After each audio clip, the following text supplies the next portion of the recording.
Hi friends, வணக்கம். திருமணத்துக்கு முன்னாடியெல்லாம் நான் ரொம்ப வெயிட் கரெக்டாக மெயின்டைன் பண்ணிக்கிட்டு இருந்தேன். ஏன் டெலிவரிக்கு முன்னாடி கூட என்னோடய வெயிட் நல்லா ப்ராப்பராக தான் இருந்துச்சு. டெலிவரிக்கு அப்புறம் தான் என்னோடய வெயிட் கெயின் ஆரம்பிச்சிச்சு. ஸோ போஸ்ட்மார்ட்டம் வெயிட் கெயின் அப்படிங்கிறது ரொம்ப பெரிய ப்ராப்ளமாக இருக்குது. ஸோ அந்த வெயிட் கெயின் ஆகிறதுக்கு என்னெல்லாம் காரணங்கள், அதை எப்படி அவாய்ட் பண்ணலாம் அப்படிங்கிற பார்க்க போகிற பதிவு தான் இது. ஸோ அதுக்கு முன்னாடி ஃபஸ்ட் டைம் வந்து வீடியோ பார்க்குறீங்கன்னா ஒரு சப்ஸ்கிரைப் பண்ணி சப்போர்ட் பண்ணுங்கள். வீடியோ பிடிச்சிருந்ததுன்னா லைக் போட்டு போங்க. உங்கள் ஃப்ரெண்ட்ஸ் அண்ட் ஃபேமிலி கூட நிறைய ஷேர் பண்ணி விடுங்க. ஸோ வாங்க ஃபஸ்ட்டு ரீசன்ஸ் என்னெல்லாம் பார்க்கலாம். So postmortem after delivery weight gain அப்படிங்கிறது ஜஸ்ட் லைக் த டெலிவரிக்கு அப்புறம் ஃபர்ஸ்ட் டேலேருந்து ஸ்டார்ட் ஆகிற கிடையாது. அந்த ஜேர்னி, அந்த ட்ராவல்ங்கிறது உங்கள் ப்ரெக்னன்சி டைம்லேருந்தே ஸ்டார்ட் ஆகுதுங்கும்போது ப்ரெக்னன்சி டைம்லேருந்தே நம்ம ஆக்டிவாக இருக்க வேண்டியதெல்லாம் ரொம்ப முக்கியம்.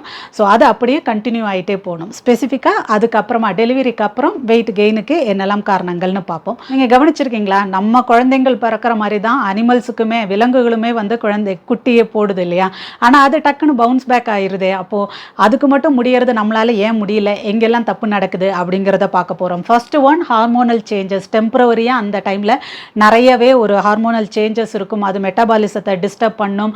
ஸோ அதை புரிஞ்சுக்கிட்டு நம்மளோட உடல்நிலையை புரிஞ்சுக்கிட்டு அது எப்படி மாற்றம் கொண்டு வரணும்னு பார்க்கணும். அதுக்காக ஸ்ட்ரெஸ் ஆகாமல், ஸோ இது ஓகே ஹார்மோனல் சேஞ்சஸ் வரும், அது மெட்டபாலிசத்தை அஃபெக்ட் பண்ணும் அப்படிங்கிறத தெரிஞ்சுக்கணும். ஆனால் அதுக்காக இதே தான் ரீசன் அப்படின்னு சொல்லிட்டு ஜஸ்ட் லைக் தட் அப்படி தான் வெயிட் போடும் அப்படின்னு சொல்லி நம்மளை நாமளே ஜஸ்டிஃபை பண்ணிட்டும் இருந்துடக்கூடாது. நான் முதல்ல சொன்ன மாதிரி அனிமல்ஸ் எப்படி பவுன்ஸ் பேக் ஆகுதோ அதே மாதிரி நம்மளாலையுமே வந்து நம்மளோட வெயிட்டை நார்மலாக முதல்ல இருந்த மாதிரி கொண்டு போக முடியும். அதுதான் நம்ம பார்க்க போகிறோம். ஸோ ஃபஸ்ட்டு ரீசன் ஹார்மோனல் சேஞ்சஸ்னால. Second reason fluid retention. அதுவுமே டெம்பரவரியாக உள்ளது. எப்படி டெம்பரவரியாக அந்த டைமில் ஹார்மோனல் சேஞ்சஸ்லாம் நிறைய நடக்குதோ அதே மாதிரி நம்மளோட குழந்தை பிறந்த உடனே அந்த ஃப்ளூயிடோட இதில் கம்மியாயிடும் வெயிட்டுங்கிறது. அதனால தான் ஆல்மோஸ்ட் குழந்தை வெயிட்டு, உள்ள தண்ணி வெயிட்டு எல்லாம் பார்த்து ஒரு அப்ராக்சிமேட்டாக ஒரு 10 kgs நம்ம ஈஸியாக அதுலேயே லூஸ் பண்ணிடுவோம். ஸோ அதையும் தாண்டி ஒரு சிலருக்கு டெம்பரவரியாக இன்னும் கொஞ்சம் டைமுக்கு அந்த வாட்டர் ரிட்டென்ஷனுங்கிறது இருக்கலாம் அவங்க பாடி டைப்பை பொறுத்து. ஸோ அதுக்கு கொஞ்சம் டைம் கொடுங்க. அது பொறுமையாக அந்த வாட்டர் ரிட்டென்ஷன் இருந்தது எல்லாத்தையும் அது லூஸ் பண்ணிச்சு பாடினா மேபி ஒரு 1 மந்த்துக்குள்ளே திரும்பவும் கூட நீங்கள் உங்களோட வெயிட் குறையிறதுக்கு வாய்ப்புகள் இருக்குது. அது ஒரு டெம்பரவரி வெயிட் கெயினாக கூட இருக்கலாம், அந்த வாட்டர் ரிட்டென்ஷன்னால் வர்றது. மூணாவது point, lack of sleep. Of course குழந்தைங்க வந்து பிறந்த குட்டி குழந்தை அது நைட்டு தூங்காமல் அழுதுட்டு இருந்திருக்கலாம். ஸோ அதனால் தூக்கம், ஸ்லீப்புங்கிறதே அந்த சைக்கிள் ஃபுல்லாகவே டிஸ்டர்ப் ஆகலாம். ஸோ அது ஒரு முக்கியமான ஒரு பாயிண்ட் தான். அப்படிங்கிறனால அந்த டைமில் நமக்கு ஏதாவது ஒரு ஃபேமிலி சப்போர்ட் இருந்தது அப்படின்னு சொன்னால் அந்த குழந்தைங்கள பார்க்குறக்கு யாராவது இருந்தாங்க, கொஞ்சம் டைம் நீங்கள் தூங்க முடியும். ஸோ இப்படி உங்களோட ஸ்லீப் சைக்கிளை எப்படி கொஞ்சம் பெட்டராக இம்ப்ரூவ் பண்ணிக்க முடியும் அப்படிங்கிறது இட் டேக்ஸ் கொஞ்சம் டைம். ஸோ அதுவும் டெம்பரவரி, அது செட் ஆகிற வரைக்கும் அந்த வெயிட் கெயின் இதெல்லாம் இருந்துச்சுன்னா அதை ஒரு ரொட்டீனுக்கு கொண்டு வர்ற வரைக்கும் கொஞ்சம் கஷ்டப்படுவீங்க. பட் ஸ்டில் ட்ரை பண்ணுங்க, ஒரு ப்ராப்பரான ஸ்லீப் சைக்கிள் இருக்கிற மாதிரி பார்த்துக்கோங்க. சப்போஸ் நைட் இல்லை அப்படின்னா, வேறு வழி இல்லை அப்படின்னா, பகல் டைமில் குழந்தை தூங்கும்போது உங்களுக்கு ஃபஸ்ட்டு செல்ஃப் கேர் பண்ணி நீங்கள் தூங்கிக்கிறது, உங்கள் தூக்கத்தை பார்க்குறது, அதுக்கப்புறமா மற்ற வேலை என்ன இருக்குங்கிறத பார்க்குறதுன்னு பேலன்ஸ் பண்ண கற்றுக்கணும். ஸோ இந்த லேக் ஆஃப் ஸ்லீப் கூட உங்களோட வெயிட் கெயினுக்கு காரணமாக இருக்கலாம். Fourth point, reduced physical activity. அது முதலே சொன்ன மாதிரி அட்லீஸ்ட் ப்ரெக்னன்சி டைம்லையாவது ஒரு நார்மல் டெலிவரி ஆகணும் அப்படிங்கிற ஒரு காரணத்துக்காகவாவது ப்ராப்பராக ஒரு வாக்கிங் சைக்கிள், எக்ஸசைஸ் இது எல்லாத்தையுமே கண்டினியூ பண்ணிட்டு இருந்தவங்க டெலிவரிக்கு அப்புறம் அதுக்கெல்லாம் டைம் இல்லை அப்படின்னு சொல்லிட்டு ஜஸ்ட் லைக் தட் அது அப்படியே ஸ்டாப் ஆகிருக்கும். ஸோ அந்த ஃபிசிக்கல் ஆக்டிவிட்டி ஃபுல்லாகவே கம்மியானதுமே கூட ஒரு காரணமாக இருக்கலாம். உங்களோட டெலிவரி நார்மல் டெலிவரியாக இருந்துச்சுன்னா 1 மாதத்துக்குள்ளே நீங்கள் டாக்டர்கிட்ட ஒரு தடவை கன்சல்ட் பண்ணிவிட்டு உங்களோட வாக்கிங் ரொட்டீன், லோ இன்டென்சிட்டி இப்படின்னு உங்களோட ஒர்க் அவுட் ரொட்டீனை ஸ்டார்ட் பண்ணலாம். அதுவே நீங்கள் சிசேரியனாக இருந்துச்சு அப்படின்னா கூட ஈவன் 3 மந்த்ஸில் நீங்களுமே டாக்டர்கிட்ட ஒரு தடவை கேட்டுட்டு இந்த மாதிரி ரொட்டீனை ஸ்டார்ட் பண்ணலாம். ஸோ டெலிவரிக்கு அப்புறமா என்னோட வயிறு ரொம்ப பெருசாக இருக்குது, அதுதான் என்னோட முக்கியமான ப்ராப்ளம் அப்படின்னு சொல்கிறவங்களுக்கு, ஸோ உங்களோட பெல்லி செப்பரேஷன், வயிறு அப்படி பெருசாக பாப்பா வச்சுருக்கும் போது அது டெலிவரிக்கு அப்புறமும் அந்த பெல்லி செப்பரேஷன் கேப், டயாஸ்டசிஸ் ரெக்டைன்னு சொல்லுவாங்க.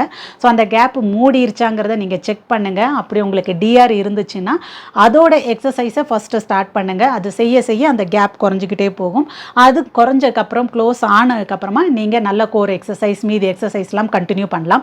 ஸோ அந்த டிஆர் இருக்காங்கிறது எப்படி பார்க்கணும், அதுக்குள்ளே எக்ஸசைஸ் என்னது, அது எல்லாமே நம்ம சேனலில் பதிவுகள் இருக்குது. ஸோ நீங்கள் வேணால் அதோட ரெஃபரன்ஸும் எடுத்துக்கலாம். ஸோ இப்படி உங்கள் ஒரு ஆக்டிவான ஒர்க் அவுட் ரொட்டீனை நீங்கள் உங்களோட லைஃப்பில் இன்க்ளூட் பண்ணுங்கள். கண்டிப்பாக குழந்தை இருக்கிறனால டைம் இருக்காது, உங்களோட இதை பார்க்க முடியாது. ஸ்டில் எப்படி உங்களுக்கு ஒரு யூஸ்ஃபுல்லாக ஒரு பாப்பா தூங்குற டைமில் உங்களுக்குன்னு உள்ள ஒரு செல்ஃப் கேரில் தூக்கம் சொன்னோமோ அதே மாதிரி இந்த ஒர்க் அவுட் ரொட்டீனுமே நீங்கள் கொஞ்சம் டைம்லேருந்து கொஞ்சமாக இன்க்ரீஸ் பண்ணிவிட்டு அதையும் இன்க்ளூட் பண்ணிக்கோங்க. அடுத்த 5வது பாயிண்ட்டு, ஸ்ட்ரெஸ். ஸோ கண்டிப்பாக நியூ பார்ன் பேபி அது எக்ஸ்பீரியன்ஸ் இருக்காது, டக்குன்னு குழந்தைக்கு ஏதாவது உடம்பு சரியில்லை, இந்த மாதிரி ஏதாவது ஒரு விஷயம் வந்துருச்சு அப்படின்னா வீட்டில் பெரியவங்க இருந்தால் அவங்களோட சப்போர்ட் இருக்கும். சப்போஸ் இல்லை அப்படிங்கிற பட்சத்தில் அது எல்லாமே உங்களுக்கு டென்ஷன் தான், ஸ்ட்ரெஸ் இருக்கும்.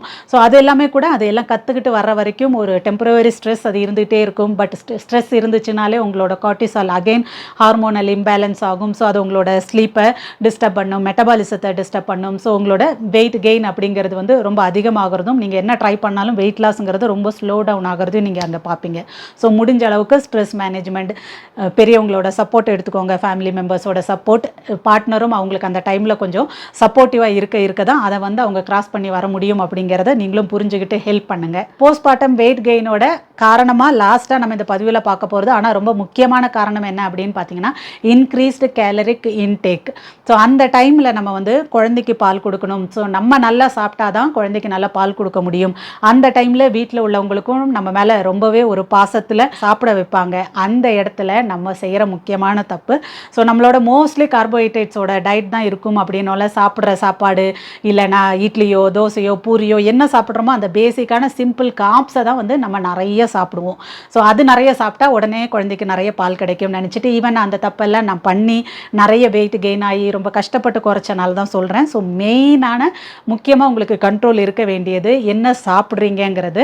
ஸோ டெஃபினட்டாக நல்லா ஒரு ஹெல்த்தியான ஃபுட்டு, பேலன்ஸ்டான ஃபுட்டு சாப்பிடணும். அது குழந்தைக்குமே வந்து பால் கொடுக்கறதுல எந்த ஒரு ரெஸ்ட்ரிக்ஷனும் இல்லாமல் நல்ல விதத்தில் ஹெல்ப் பண்ணணும். ஆனால் அதுக்காக ஒன்லி சிம்பிள் காப்ஸை சாப்பிட்டா தான் நீங்கள் வந்து அதிகமாக சாப்பிட்டீங்க நல்லா சாப்பிட்டீங்கன்னு அர்த்தமே கிடையாது.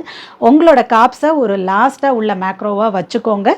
ஈவன் சிம்பிள் கப்ஸ் ரைஸே சாப்பிட்றீங்க, எது சாப்பிட்றீங்கனாலும் சாப்பிடுங்க. ஆனால் அதை தான் ஃபுல் போர்ஷனாக வச்சு சாப்பிடாம ஃபஸ்ட்டாக ஒவ்வொரு மீல்லையும் நீங்கள் ப்ரோட்டீன் இருக்காங்கிற பார்த்துக்கோங்க. அது ரொம்ப முக்கியம். உங்களோட வெயிட்டை மெயின்டைன் பண்ணுறதுக்கும் வெயிட்டை குறைக்கிறதுக்கெல்லாம் ரொம்ப ஹெல்ப் பண்ணும். ஸோ ப்ரோட்டீன் இருக்கா எவ்ரி மீலில், ஸோ அந்த இதை பார்த்துக்கோங்க.